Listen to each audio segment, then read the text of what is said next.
What's going on, guys? My name's Austin Kolish. I'm with the Callum Jake Robinson Foundation. I've been a type 1 diabetic for 20 years and been playing lacrosse that whole time as well.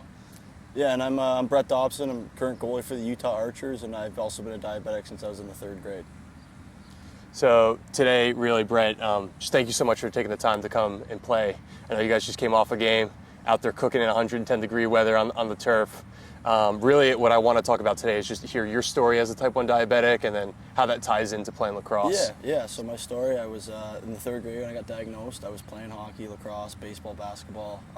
Nice. My parents started to realize a little bit of change in my body, and they figured, hey, we'll go take you in and see if there's anything wrong with you. And I think for myself, I could tell probably something was wrong. I was always the first kid that wanted to play sports, and we had a slip and slide in the backyard, and I was, not the first guy up ready to go. So my parents were like, all right, something's really wrong. We got to go figure this out. But I got diagnosed. I was in the 3rd grade. I was in the hospital. Found out I had type 1 diabetes, and ever since then, it's been my life since. And my day-to-days changed, but in a good way. So hopefully now I look at it, I can kind of be more of a role model for everyone to see that they can achieve their goals and chase after things. So you'd been playing sports before you were diagnosed. 100%. How did that change your experience as an athlete? Because that's again like a really big piece of this. It changed a lot of how I approach the game and how I prepare. I think for myself, I've started to learn a bit better since I was in high school and college of how to manage my numbers a little bit better and make sure that I'm intact and making sure everything is kind of routine based, but if something's off, it can throw off your whole game. So I got to prepare a little differently than everybody else. Our trainers are great here for the Archers. Michelle always has Gatorade or candy for me if I need it, if I go low during the game. And, just being prepared that way as well. There's a lot of ups and downs that come with it. Let's talk a little bit about how you prepare for a game. So obviously today you were playing in Baltimore.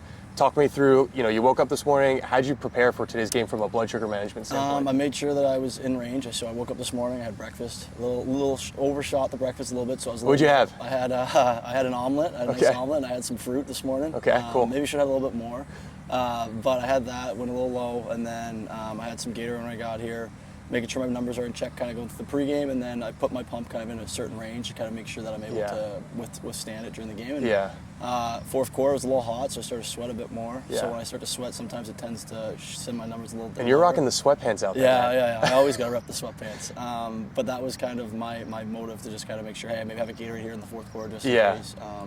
And we did. So as a keeper, you typically got a Gatorade bottle in there. Do you have water and Gatorade with you? Depends on the day. If I'm going low, I'll have water there with the immediate timeouts to be able to kind of grab that. But usually it's intact. I don't have to really worry about it. How many times are you checking your blood sugar during a game? I think I did it once at the end of the 1st quarter, halftime, and then once before the start of the 4th quarter after the 3rd. So I often think about my experience as a type 1. You have this like sixth sense, right? You can start to feel when a high's creeping up or when a low's creeping up.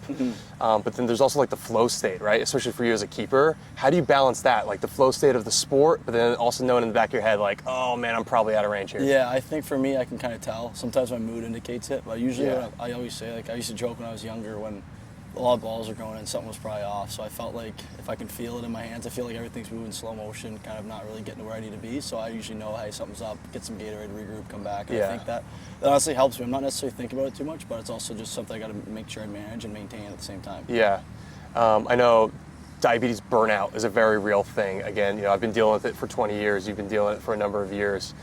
Talk to me about that. Have you experienced any of that? Not yet, no. I think for me, maybe some days where I'm like, come on, this is tough. But I understand that there's a bigger message that needs to be sent here. And I know for myself, being a professional lacrosse player, there's a lot of kids that have diabetes that need role models. And I think for myself, when I was their age, I would look the hockey route.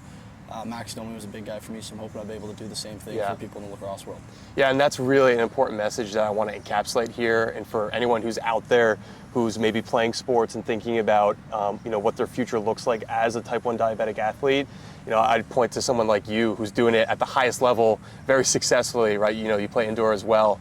And it's been awesome to kind of hear your story. I think one thing that we can definitely do is continue to share these stories, using this platform for sure. What's one word of advice you'd give to maybe a type 1 diabetic who either just got diagnosed or maybe hasn't played sports and is thinking about it? I would say, you can do anything you set your mind to, right? Just because you got to do something a little different than everybody else doesn't mean you can't achieve or get to where you need to go. So I think that if kids start to understand that message and that they can shoot for the moon and they'll land and they'll be in good shape, and they're not the only person going through this type of stuff. Hell yeah, awesome. Dude, thank you so much. We really appreciate it, brother. Thank you. Thank you so much for joining us today with me and Brett Dobson for our conversation around how to empower type 1 diabetic athletes. For anyone who wants to do more, learn more about the CJRF Foundation, please look us up at cjrfoundation.com. And again, we're really trying to honor the memories of Callum and Jake Robinson. Oh, we can do a dab. I'm a dab guy. Hell yeah. Awesome. Thanks, brother. Thank you. Thank you so much. Appreciate it.